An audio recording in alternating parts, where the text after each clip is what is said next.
जिस्म के अंदर पानी की भी कमी हो सकती है, आपके जिस्म के अंदर नमकियात की भी कमी हो सकती है।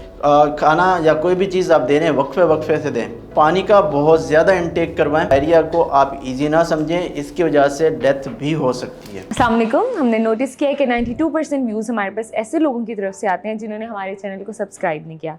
तो आज हम मरहम की तरफ से आपके पास रिक्वेस्ट करने आए हैं कि आप हमारे चैनल को सब्सक्राइब करें ताकि हम और इन्फॉर्मेटिव कंटेंट और अच्छे डॉक्टर्स अपने प्लेटफॉर्म पर ला सकें। Thank you. बिस्मिल्लाहिर्रहमानिर्रहीम। नाज़रीन, मेरा नाम डॉक्टर शफकत रसूल है और मेरा 8 साल क्लिनिकल एक्सपीरियंस है।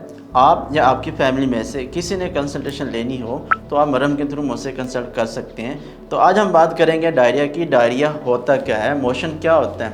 मोशन बार बार पखाने का आना, जिसे हम कहते हैं वाटरी स्टूल, जो इसके साथ फ्लूइड भी इंक्रीज़ कर जाता है, इसका मैस भी इंक्रीज़ करता है। याद रखिएगा, इसका टाइम भी इंक्रीज़ करता है, मतलब इसकी जो फ्लूइडिटी है वो भी इंक्रीज़ कर जाएगी, इसका टाइम भी इंक्रीज़ कर जाएगा और ये बार बार आता है। इसको हम डायरिया कहते हैं। फॉर एग्ज़ाम्पल, अगर दिन में 3 से ऊपर आए, 3 से ऊपर बार आपको पखाना आ रहा है, उसके साथ वो थिक भी नहीं है, पतला है, पानी भी उसके साथ आ रहा है, तो इस तरह की कंडीशन को हम डायरिया कहते हैं। और डायरिया ये इस तरह का नहीं है, इसको हम आम नहीं समझते होते, ये इसको ट्रीट करना और इसके ऊपर फोकस करना ज़रूरी है। अगर ये कंटिन्यूसली कुछ दिन के लिए रहा तो इससे क्या होगा, आपके जिस्म के अंदर पानी की भी कमी हो सकती है, आपके जिस्म के अंदर नमकियात की भी कमी हो सकती है।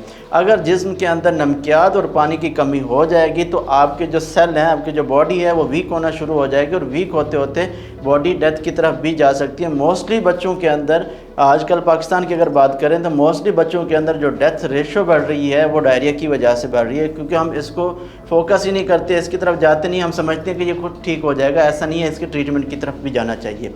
तो इसके पीछे रीज़न क्या हो सकती हैं, बहुत सारे रीज़न है इसके पीछे। अगर हम जंक फूड खाते हैं उसकी वजह से है, हम बहुत ज़्यादा ऑयली चीज़ें खाते हैं उसकी वजह से है, इन्फेक्शन की वजह से है, हम अनहाइजीनिक फूड इस्तेमाल करते हैं उसकी वजह से भी डायरिया हो सकता है, मोशन हो सकते हैं।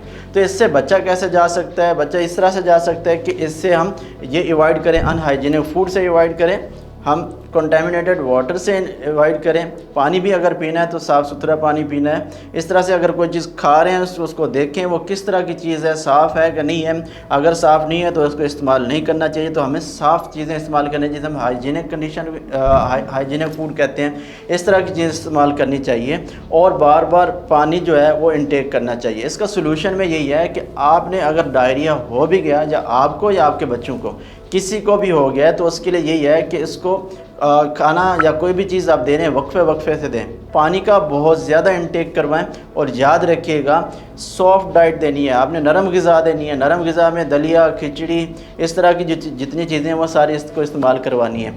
और सबसे बेहतर नमकियात और पानी की कमी से बचने के लिए आप ORS को रेडी करें। क्या करना है, आपने पानी लेना है, उसके अंदर शुगर मिक्स करनी है, उसके साथ आपने नमक मिक्स करना है। बनाने का तरीका भी यही है कि आपने क्या करना है कि एक जग पानी लेना है, उसके अंदर आपने 4 चम्मच से 5 चम्मच या मैक्सिमम 10 चम्मच भी डाल सकते हैं, ये डिपेंड करता है आप बच्चों को दे रहे हैं या बड़ों को दे रहे हैं। ठीक है, आप ये शुगर इस्तेमाल करें, उसके अंदर आधा चम्मच आपने नमक मिक्स करना है।